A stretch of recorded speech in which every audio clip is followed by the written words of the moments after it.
আসসালামু আলাইকুম ভাই, এদিকে আসেন। কি অবস্থা ভাই? এই তো আলহামদুলিল্লাহ। কেমন আছেন ভাই? আলহামদুলিল্লাহ।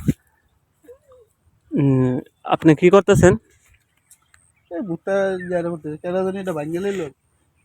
আচ্ছা, আচ্ছা, আচ্ছা ভাই, এই ভুট্টা চাষের প্রক্রিয়াটা আপনি কিভাবে পেলেন তা আমরা জানতে চাচ্ছি। প্রথম বছর আমি শখে লাগাইছিলাম একখানি ক্ষেত, লাগাই দেখছি যে ভালোই ফলন হয়েছে আমার, লাভজনক একটা ফলন ফসল। তারপর থেকে ওখানে ওখানে এটা আমি ইয়াত মানে আমার পেশা হিসাবে মনে করেন যে এটা নিলাম আর কি। আচ্ছা, প্রথম নিছিলাম শখে, কিন্তু আচ্ছা, বর্তমানে এটা পেশা হিসেবে আপনি কি চাষ সরকার থেকে করছি। কিছু পাচ্ছেন নাকি?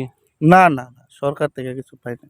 সরকার থেকে কিছু পাইলে আপনার আরো একটু হেল্প হতো নাকি? তা তো অবশ্যই সরকারের তে পাইলে কৃষক মানুষ এটা তো উপকার, এটা সবাই জানে। আচ্ছা, ঠিক সরকারে আছে। কিছু দিলে উপকার হইলে সরকারের ঠিক পক্ষ আছে। থেকে যদি আপনাকে কিছু দেওয়া হয়, এটা আপনি গ্রহণ করবেন। আর ভিডিওটা যদি সরকারের কর্মচারী যারা তারা দেখে অবশ্যই আপনার সাথে যোগাযোগ করতে পারে। আচ্ছা, তারপরে ভাই এই শুনলাম যেটা এই হাওরটা নাকি ভুট্টা চাষের ভাইরাল হয়ে গেছে, এটা কি মনে করেন আপনি?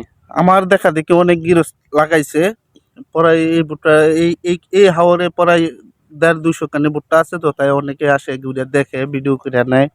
হুম, এরকম আর কি। আপনি হয়তো শুনতে পারছেন ভুট্টা একটি লাভজনক ফসল। ভুট্টা চাষে আপনার লস কম হয়, এটা লাভই বেশি বেশি হয়। বর্তমান ভুট্টার চাহিদা অনেক, তাই কেউ আর পস্তাইতে হয় না ভুট্টা চাষ করে।